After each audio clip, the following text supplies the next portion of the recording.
Hey everyone, welcome back to the BizBlend podcast. I am your host Sana. And listeners, today we are sitting down with someone whose story doesn't fit the typical entrepreneur narrative that you hear at conferences or read about in business magazines or anywhere else. Listeners, Brazie has built, bought, and sold more than a dozen companies over 30 years, generating over 450 million in revenue, $450 million in revenue. But here's what his story, is different. He didn't start with a college degree, a trust fund, or even a stable childhood. He grew up one of nine kids in extreme poverty, surrounded by violence. He's been shot at, stabbed, and beaten. No safety net, no roadmap, just survival instinct and a refusal to stay down. And today he's running an 8 figure company, a 7 figure company, and launching the Kronos Group, a peer group for operators who want accountability without the corporate fluff. And listeners, here's something that caught my attention. Um, Jerry's never made a dime doing something he loves for work. Instead, he has used business as a vehicle to create the life he wants for his family. And that's a perspective we don't hear enough about.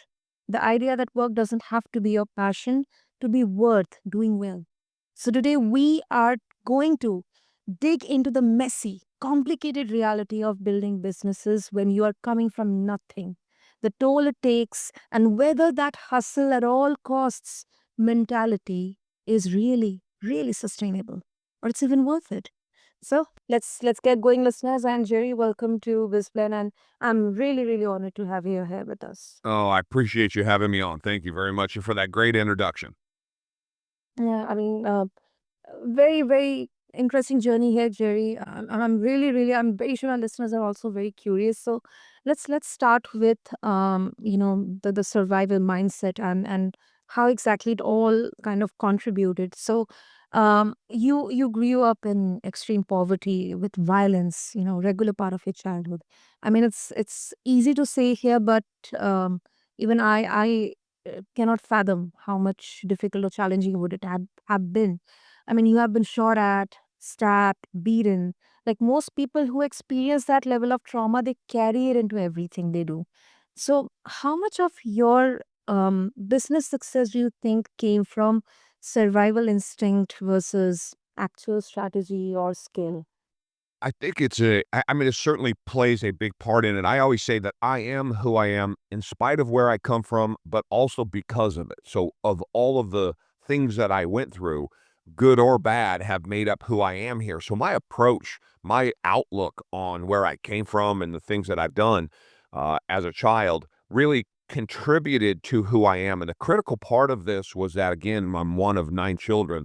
That I was never a victim. And I have a unique setup in that I'm number 7, and my parents had 6 kids by the time they were 23 years old, and so 7 years later, I came along, and so there's this big, this divide between kind of the 2 families, so I got to see what my older brothers and sisters were doing as I grew up, as they became teenagers. I wasn't able to avoid the pitfalls of child or of, teenage pregnancy or jails or violence or any of those things, but I was able to kinda watch, I think, in a way that said, I don't think long term this is where I wanna be, but for me, I got my first job as an 11-year-old. I paid taxes as an 11-year-old. I've never not paid taxes since. First restaurant meal I ever bought, I bought myself working at that restaurant, and so for me, food, because I used to steal food as a child with my little brother, food and work were always intertwined. They were always together. And so I always had a job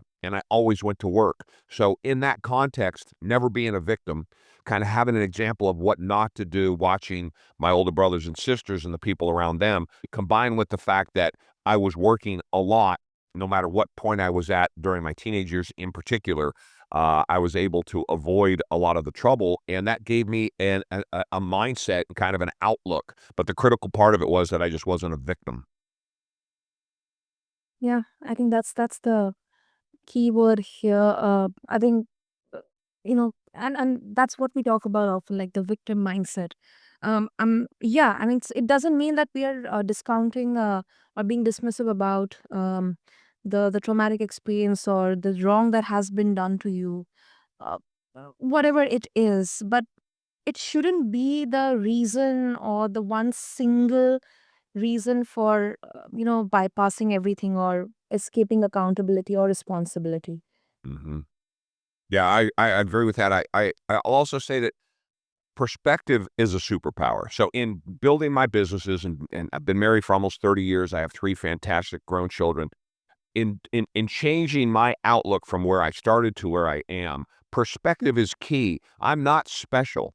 There's nothing special about me. So I there's no reason why I would be able to avoid things that have happened to, millions and billions of people around the world over the course. I mean, when I was born in 1969, 90% of the world lived in poverty, and now 10% of the world lives Mhm. in poverty. So the difference between when I was born and where we're living today is significant, and that isn't lost on me, that I have that perspective of how good things are today relative to when I was born. But also, when I was born in America, so I have it Mm. much better than a lot of other people had it. So no matter how bad we have it, no matter how bad our backgrounds are, what are you going to do about it? Those things made me stronger. Was it hell to go through? I pulled a 10-inch screwdriver that was stuck in my back when somebody was trying, two different guys were trying to rob me after a pool game in the back of a billiard hall in a bowling alley. Yeah, that was terrible, right? I mean, I have all of these stories that are terrible stories, but at the same time, I survived all of them. I had the wherewithal as a young man, having survived that, then to take those skills into the battle that is being an entrepreneur and running your own businesses and doing those things that are very, very difficult to do. I took those skills. They weren't learned in college. I never went to college. I didn't graduate from high school. I'm a dropout at 15 years old. But I started my own business at 28, and I was a millionaire at 33 because I had street smarts and I had hustle and I knew how to work and I wasn't a victim. So those things all happened to me, yes. But I refuse to get caught up like most people do in a victim mentality that said, I'm limited in what I can do because of what someone else did to me years ago. Hmm. Yeah, absolutely right. And Jerry, let me like, because I'm thinking, like, a lot of entrepreneurs, uh, like I've seen this. This may not be a general observation, but then some entrepreneurs, they wear their trauma like armor. But sometimes that same armor keeps them from building sustainable systems or trusting people. Have you had to unlearn any of those survival instincts to actually scale your business effectively? Yeah, I think the same skill that let me look at where I came from and use it as an asset then to grow and do the things that I do, certainly worked against me at times throughout my career in doing those things. So without a doubt, in particular when you have some success, and maybe even more so when you come from a struggle, to find the kind of success that I did, it's easy to think that you are better than you are. That you are bigger than you are, that you're smarter than you are, that you can figure out things that other people can't. In fact, I have stories about I have cost myself said one of the biggest mistakes I ever made was when I was making the most money that I had ever made on a monthly basis. I mean, I was making millions of dollars a year, and I bought a company. And everybody told me not to buy the company, but I thought I could fix it. I thought I was smart because look at me making all this money. Look at me, I come off the streets and I had done all these things. And ultimately that cost me about $6 million and took me about 6 years to get myself out of it. And so absolutely, there is a part of that, but it goes hand in hand, right? The things that got me there, you constantly try to reframe and relearn, and I do that through self-assessment. I had an epiphany at 28 years old to shut up and listen, and I took that epiphany. I got rid of all of my friends. I got rid of all the people around me, and I started listening to people who were smarter than me and knew more than I did. And so by doing that into my 30s, then I really started to learn. And by the time I got to be 40 or so, now my learning was exponential, and I was really more concerned about what I didn't know than what I did know. I was less concerned about being right than I was getting it right. And so as I matured out of, my 30s and into my 40s, taking all of those examples and taking all of those experiences that I had had, I was able to put all that together and learn from it. And that comes from that ability to listen and to learn, and to pay attention and to self-assess on a constant basis so that you can get better. Doesn't mean I didn't make mistakes, because I made a lot of mistakes in my 40s also. But at the same time, I was able to, I think, leave behind a lot of the we'll call it, the bad habits that had afflicted me in my 20s and 30s. Yeah. And this is so, so crucial, Jerry, because, we talk about yes manship, or those are always, especially for entrepreneurs or founders, that, you kind of create an echo chamber that nobody's there because it's kind of, that kind of leadership. It creates an environment where it's more of a fear based leadership that if you don't agree with me, you're wrong, and there is no uh, constructive output created from there. And similarly, I think not only in the business area but in our life as well, personal life as well, um the people with whom we are connected, that really really matters a lot. That's why people say that you are the total of the people whom you interact with. So yeah. I think that's true. In fact, I just a business that I just started a couple of months ago called the Kronos Group Mm. is a peer-to-peer group, and that I finally started after all of these years, because when I was 30 years old, I got approached by a guy to come join his group. He was a former Fortune 500 CEO, and he had put together what's called a mastermind group. This has been 25 years ago, before they kind of, are what they are today.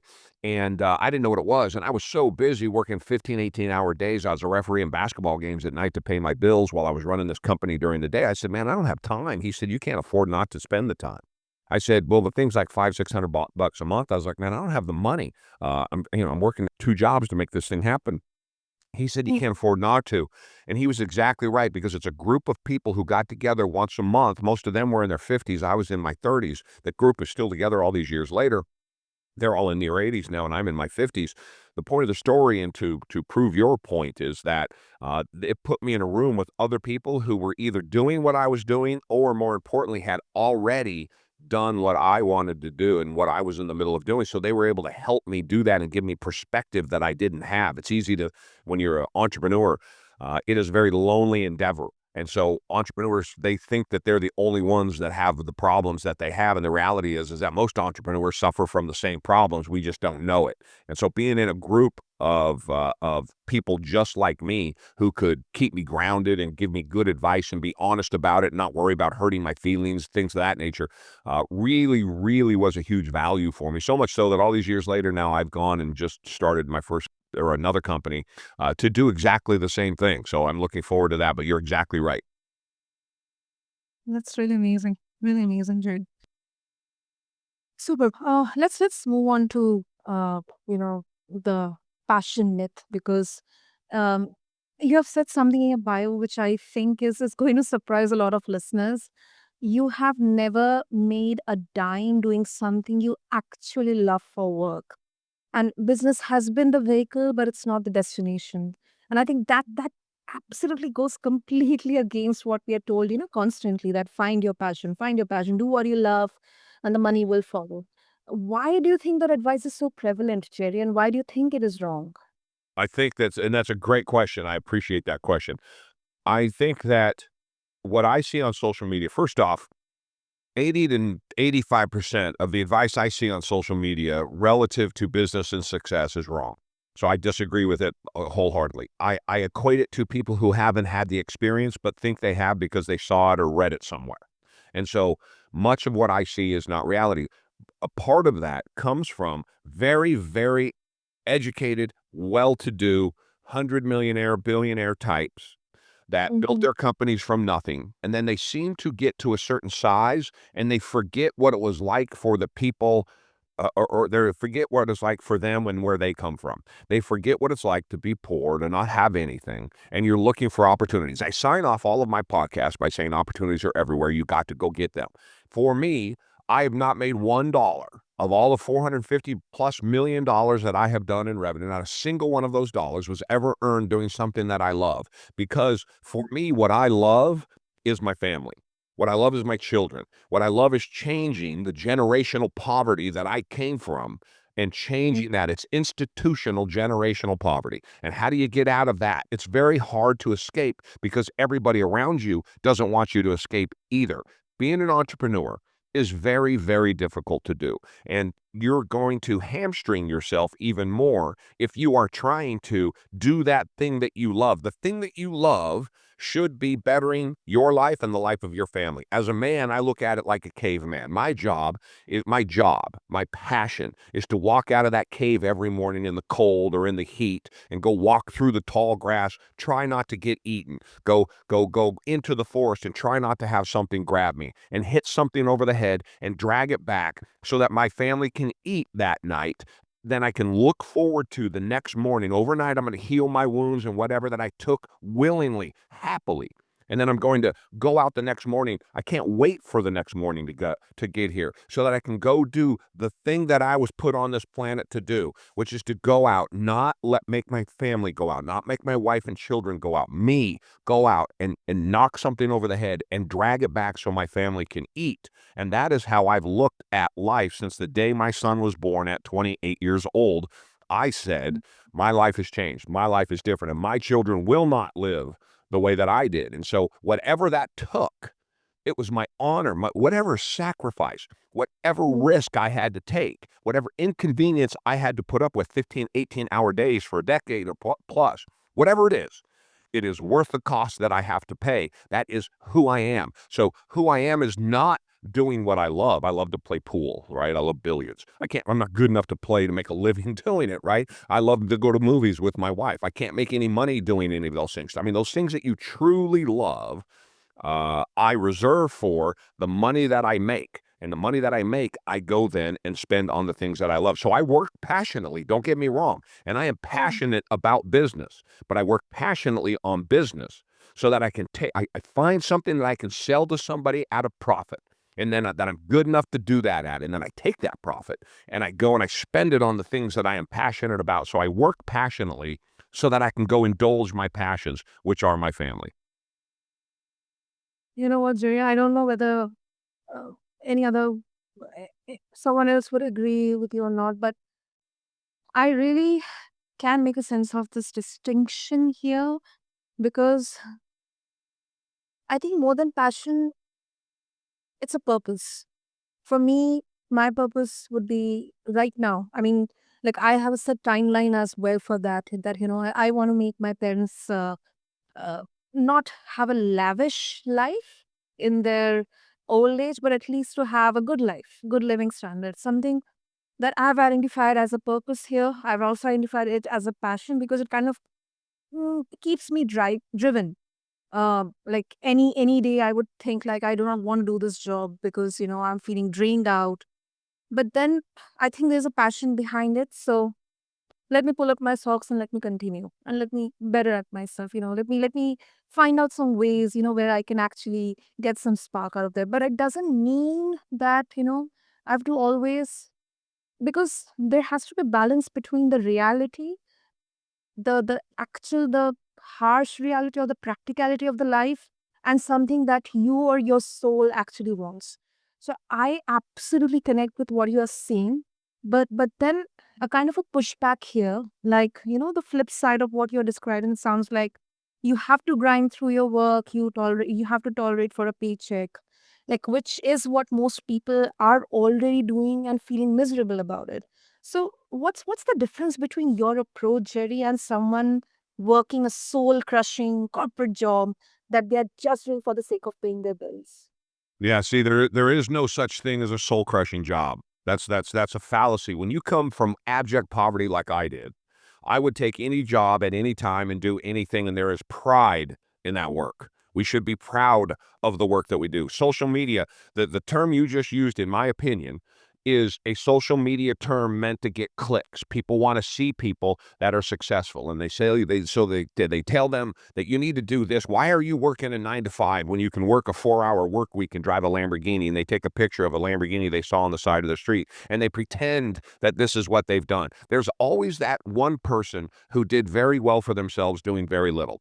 In any society you're going to have that. But the reality is that life is a knockdown, drag out, and not having a perspective on life for what it is a mistake. If you go to 9 to 5, and most people should work a 9 to 5 job, they absolutely should do a 9 to 5 job, because being an entrepreneur is very, very difficult. It is not cut out for most people. Having said that, a number two position in a company is a great job, and it has significantly less responsibility than the guy at the top. My point being is 9 to 5.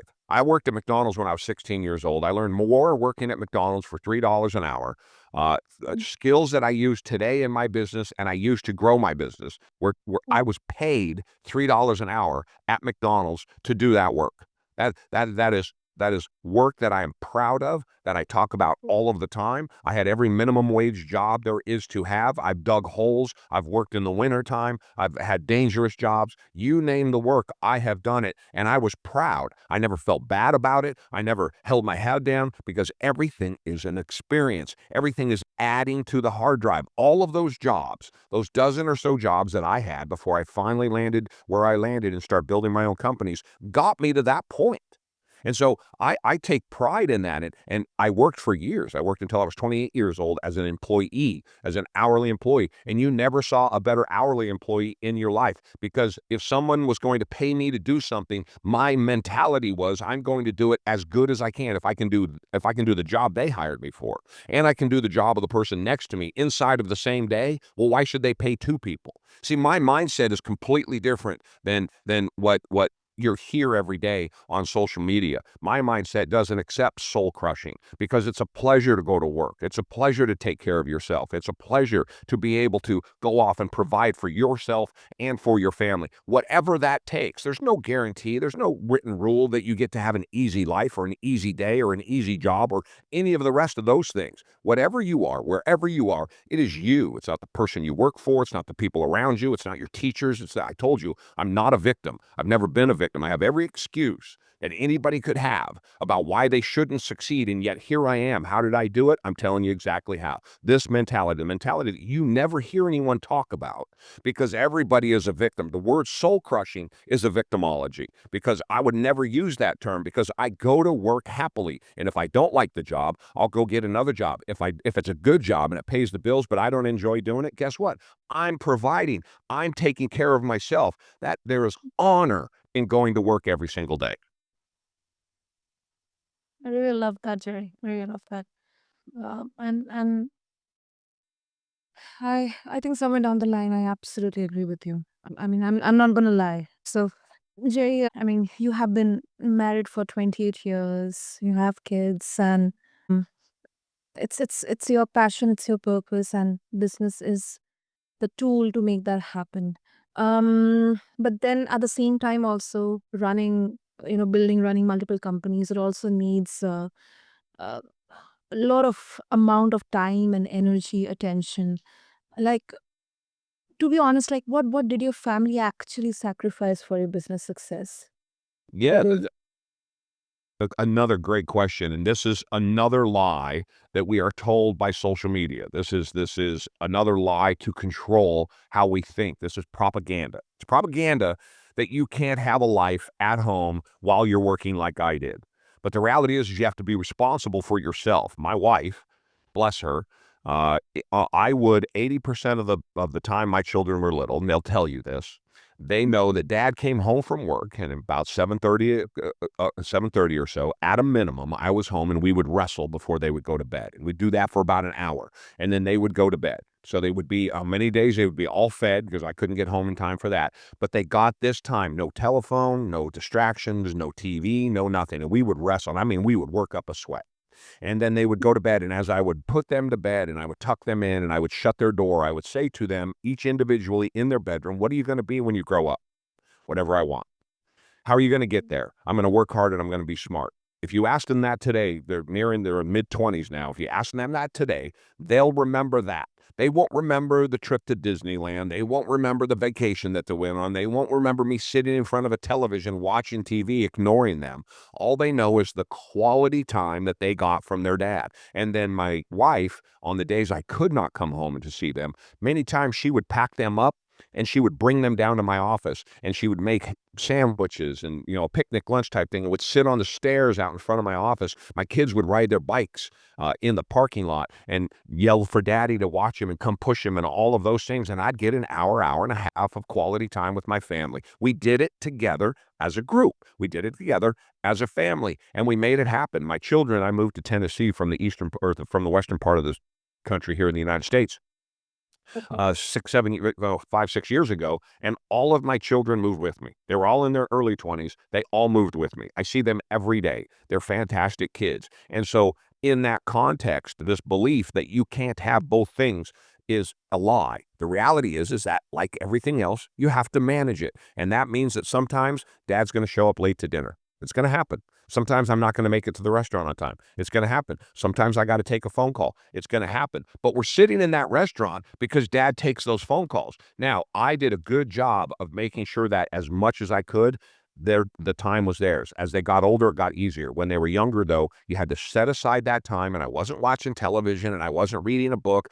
The time was there. So quality time is the way to raise children over quantity. And if we evaluate that, if people look at their timing, they're going to find that maybe I don't spend as much time at home with my children as I think I do. They go to bed at 8:30. I plop in front of the couch and I'm watching television. I'm not saying everyone does that.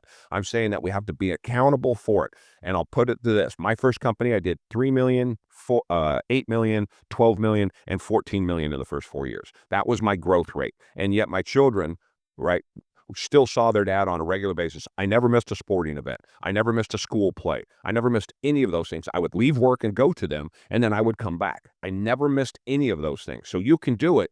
You just have to have a will. Absolutely. I think once again, if we circle back to the beginning of the conversation, it's about perspective, as you mentioned, Jerry. Right. It's about the, Yes. yeah, yeah, makes sense. Makes sense. Because, uh, I don't think one has to justify here. I think it's all about the will, and it's all about, your loved ones. I mean, we don't have to justify other people that, okay, oh my goodness, you are running so many businesses. You're not giving family time. You're not having any family time. But have I given that power away to them to justify, or, uh,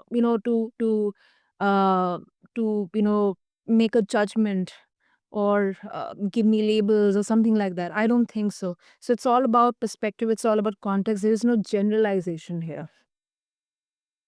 Yes, that's I would agree with that. Again, you said a term there, give power to. That's or give power away. That's a fantastic term, and I agree with that in many contexts, which is again where you come from, where I do.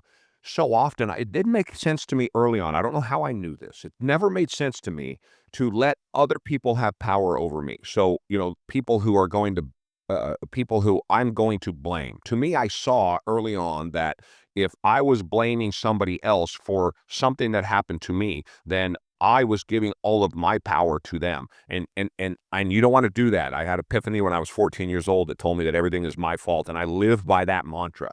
So no matter what happens to me, I live by the mantra. Everything is my fault, and I keep all of the responsibility. I keep all of the self-assessment, no matter what it is. If I had nothing to do with it, a car crashes into me because it ran a red light, I should have seen it coming.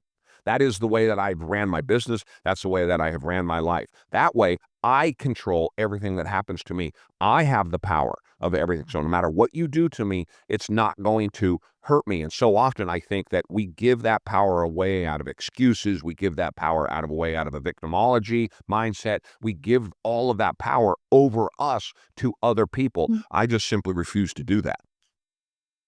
absolutely. Absolutely.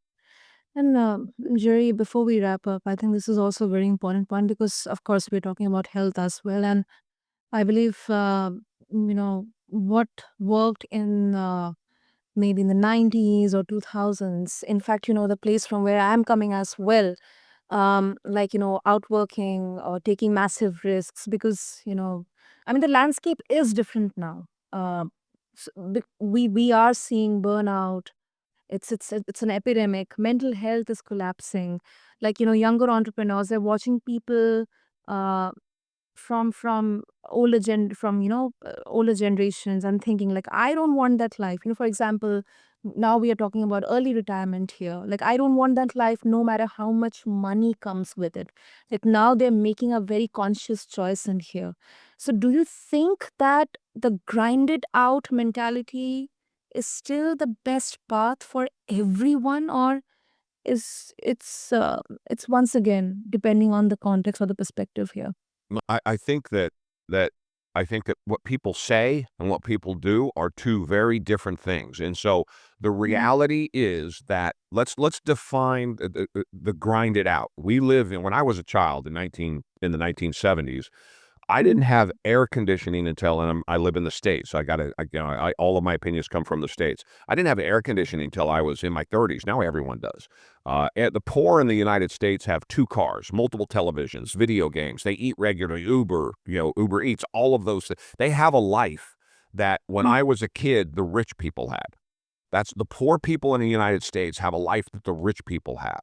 And yet, the better our lives get, and we see this throughout history, and this is where perspective is so important, and the better our lives get, the more we whine and cry and complain about it. Let's talk about burnout. Let's talk about overwork, as related to what our forefathers did, what our grandfathers did, and our great grandfathers did, building our countries. Are you telling that the world that we have today is in any way relatable to the nightmare that they had to do willingly, happily, while they raised a family, good families, while they raised children, while they were married to the same woman for years and years, and vice versa? No, we have no perspective. Life has never been easier. Why do we have burnout? Why do we have depression? Why do we have these things? We're richer than we have ever been. It is a lack of perspective, is a lack of understanding. But I can tell you that when all of these things are taken away because we have the issues that you're talking about, when all of a sudden we lose our competitive edge, the world is going to change significantly. But I'll end with this.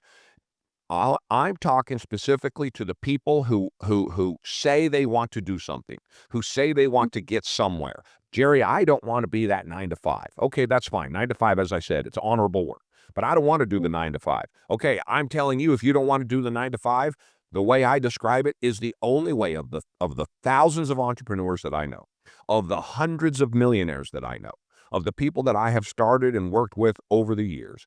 I don't know a single one who didn't grind to the nth degree to get their businesses off the ground and then running consistently and continuing to grow. I don't know one. Now, as the business matures, you can start to go into other businesses. You can choose to work less or more, but that's after decades of building it. I don't know another way of doing it. The internet, social media, uh, it shows a different world that is not a reality. So we have it in our heads that this is what's not needed because I saw and I clicked through on this program and it told me such. And it's all a lie. It's not reality, at least not my learned reality. If somebody has more experience with entrepreneurs than I do on the ground, building businesses from the ground up from nothing, I don't know who they are. I'm telling you, I've never heard of anybody that built a business that didn't sacrifice and grind and push and work unlike anybody else. Because as the old saying goes, Santa, if you want something that everybody else wants, right? The reality is who's going to go get it? Who are you going to work harder for that thing that everyone else is chasing? If it was so easy, everyone would do it. That's why no one can. Mm. I mean, all I can say here, Jerry, is, I mean, honestly, I think that, there is no easy way here. Like, I have had multiple conversations and interviews with entrepreneurs. Like, it doesn't matter, how much popular they are on social media or not. But one thing that is for sure is, even if you're doing a 9 to 5 job, or you are being an entrepreneur, of course the challenges are different. The dynamics are absolutely different. Even if you are doing something like you are an independent content creator or something, there is no easy way here. There is no easy way here. You have to work hard. Maybe you have to sacrifice something because you're doing something for the greater good here. It could be for your family, it could be for the entire world, it could be, maybe giving yourself a good life or a good living standard, whatever it is. But at least there is no, it's 100% true that there is no easy way out here. No easy way. There is no shortcut here. Like do this, do that, and within 90 days you will be rich. You will be a millionaire. Right. Nope. Yes, I agree. But there's no easy way out, and yet that's what our brain wants to go to, and that's what we think we see every day. So you're exactly right. There is no easy way out. And I use sacrifice too in the context of I happily, I willingly, there is no greater thing possible for me to do than to provide for my family. And right now that family might be my extended family and even my children, supporting them in their 20s in all of their endeavors, whatever that might be, and working with them. And then of course making sure that my wife is taken care of. There's no greater thing I would rather do. I consider, I mean, sacrifice is the word that we use, but I use that word in the context that it is my honor to have that, to be able to go and do it, and whatever cost it might be to me physically or mentally, I happily pay that, because doing what I do for a living beats the hell out of having to go and knock a brontosaurus over the head and try and drag it back. That's right. That's right, Jerry. Awesome, awesome. Jerry, for our listeners, I'm very sure they'll have lots of thoughts. There's lots of opinions here. So, if they would like to connect with you, explore more about what you're doing, and what's the easiest way to connect? Yeah, so you can go to the Kronos, that's Kronos, thekronosgroup.org. That is the name of my new company. On there, you can find a little link. If you can learn everything about me, you can learn about what the company is doing. But there's a link on there, and anybody can hit that link, and you can get a half an hour with me. There's no cost, there's no anything. You want to talk about whatever you want. You want to talk about if you have a business and you want to come talk to me about being in a peer-to-peer group, which is absolutely critical. Everybody should have a mentor. Everyone should find a group that they can talk to. In particular, if you are an entrepreneur and you have a business that you are operating, click that link. Let's have a conversation. But aside from that, if you just want to talk to me, you got something you want to throw past me, I love the game of business, as I said, and I make myself available to talk to just literally as many people as I can. 15, 20 minutes, and you have something you want to toss by me, feel free to go on there, schedule a time, and let's have a conversation. So go check out everything that I'm about, thekronosgroup.org. Kronos was the god of time, so it made sense that that was the name, because entrepreneurs, to our point, never have enough time. Yeah. And so the Kronos Group is where they can find, kronosgroup.org is where they can find everything about me. Wow.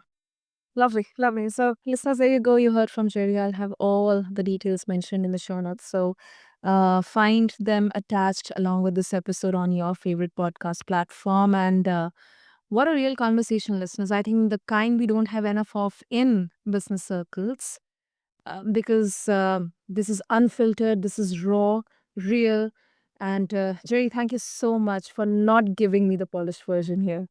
Absolutely. I appreciate you having me on very much. Thank you. Thank you. Thank you. And listeners, here's what I want you to take away from this. Jerry's story is powerful, but it's also complicated. Yet, yes, he built something massive from nothing. Yes, resilience and hustle matter. But then I think there are multiple ways to build a business and a life. Jerry found his way. You get to find yours. And the question isn't whether you can grind hard enough, it's whether you're building something that's actually worth the price you're paying for it. And of course, as Jerry says, the perspective matters here.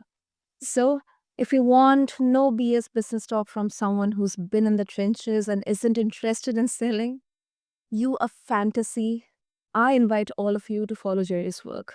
Do check out the Kronos Group. And as always, if this episode made you rethink or think, challenged you, or pissed you off, maybe, good. That's fine. Share it with someone who needs to hear it. Until next time, this is your host, Sana, and keep listening to BizBlend. I'll catch you in the next episode. Thank you and take care.